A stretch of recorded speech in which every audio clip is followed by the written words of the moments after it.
Good morning, Swallows. Welcome to another day. Friday, favourite day of the week. So, for maths today, we're going to explore 2D and 3D shapes. So I'd like you to get this down in your books as normal. Dates and LOs, please. Dates, underline, misalign.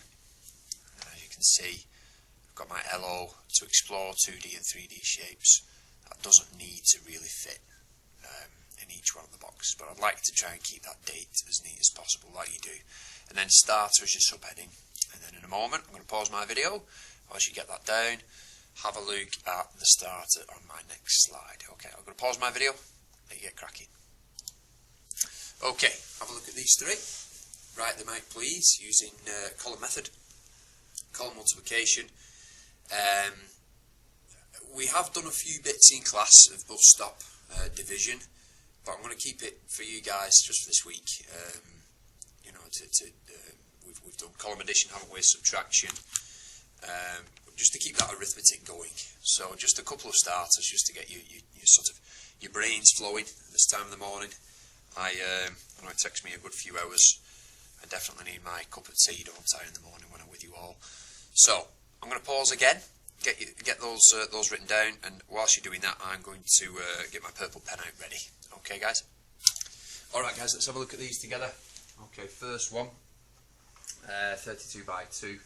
So basically, I'm going to do, first of all, I'm going to do tennis ball method 2 by 2, and then 2 by 3, aren't I? Okay, remember, to help us out, we've got our tens and ones columns there, and then obviously with number 3, we've got hundreds column included.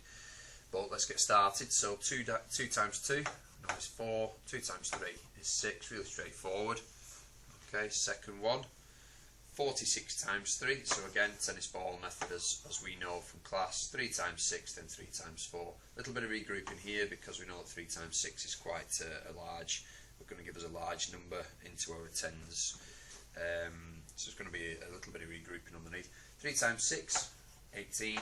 So 8 down and regroup the 1. Done that one.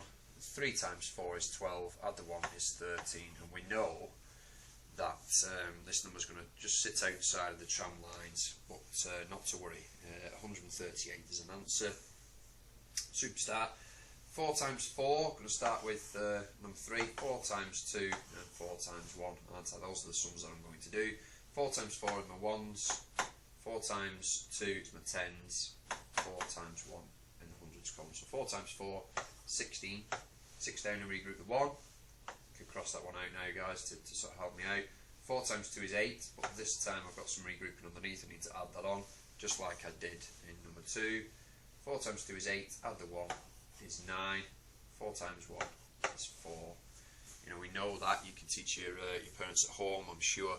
That's a very similar way to how they learnt it at school as well, because I know that's how we did column method when I was at school. Okay, moving swiftly on. Yesterday, get this board to work.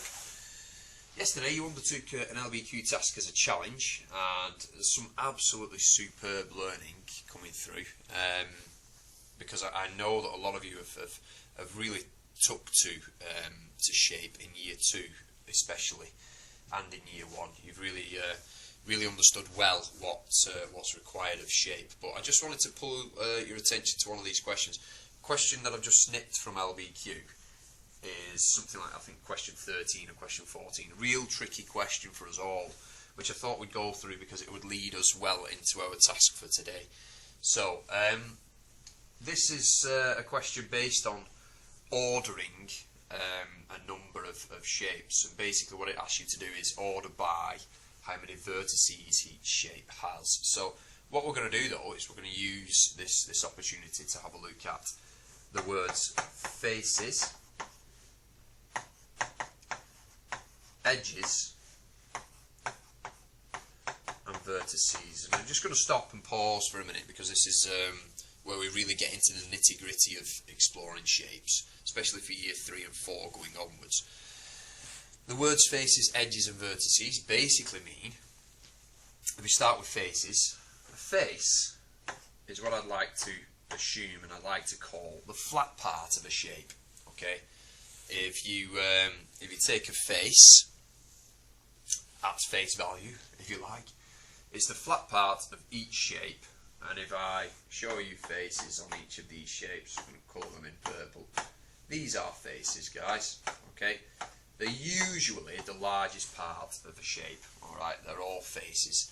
So, faces, if we say the flat part, okay? Faces are usually the flat part. This is how I remember what edges are. Edges, these sections on top, guys. These are edges. And how I like to remember that is I use the word cliff. Not a chap's name, but I mean a cliff edge, literally the rocky face of a cliff, okay? The edge of a cliff is something that you would obviously just walk along, and if you were to get to the edge, you drop off, wouldn't you? Okay, so that's how I remember what an edge is, okay? A cliff edge. Vertices, I usually try and point to, okay? Because I know that a vertices, or a vertex, one, vertices is plural for meaning many. A vertex is the pointy part of a shape. That's all it means. It's something that if you literally pointed at or put your finger on, it would be sharp. It would prick you. You know, it would hurt your fingers to touch. So that's what a vertices is. And when we're exploring shape, that's all we mean. We talk about faces, edges, and vertices. When I say what are the properties of a shape, I mean these three words, okay? How many faces does a shape have? How many edges does a shape have? How many vertices, or does it have a vertex? So basically, what those questions were asking yesterday was to explore the properties by way of faces, edges, and vertices. So, let's have a look at this shape first of all.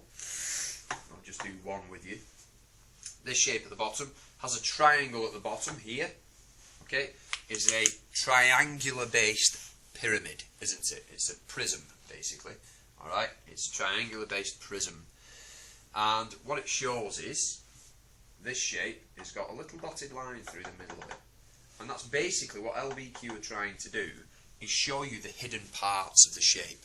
So that's what all these parts are, because unless you are actually holding a 3D shape, you can't see that back edge, can you? You can't see round the back of a shape. Alright? So if you look at this this one again here, so this triangular based prism, I'm going to say how many faces does it have? Well, I'll dot it. It has one face, two face, one round the back, and one underneath. So how many faces does it have? It has four faces. Edges. How many edges? How many edges does this shape have? It has 1, 2, 3, 4, 5, 6, 7. Let's recap that. 1, 2, 3, 4, 5, 6 round the back. Okay. So I've got 6 edges. And finally, how many vertices does it have? That's 1, 2, 3, 4. Okay, that's 4 vertices. So when we say and when we talk about the properties of a shape, that's what I'm asking for. I'm asking you to identify how many faces, how many edges, and how many vertices does a shape have. Okay, today's tasks. Just check. Challenges like this. Okay. So on the challenge, you've got step 1, step 2, step 3 activity, but then you've also got a challenge at the end, which I'd all like you to complete in your books before you move on to an LBQ extension. Okay. The LBQ extension doesn't have to be in books at all, just on LBQ, and I can see that rolling in on my computer, but I'd like you to do the templates that are attached in your books, please, okay? So, what I want you to do is I want you to have a go at naming the 3D shapes first.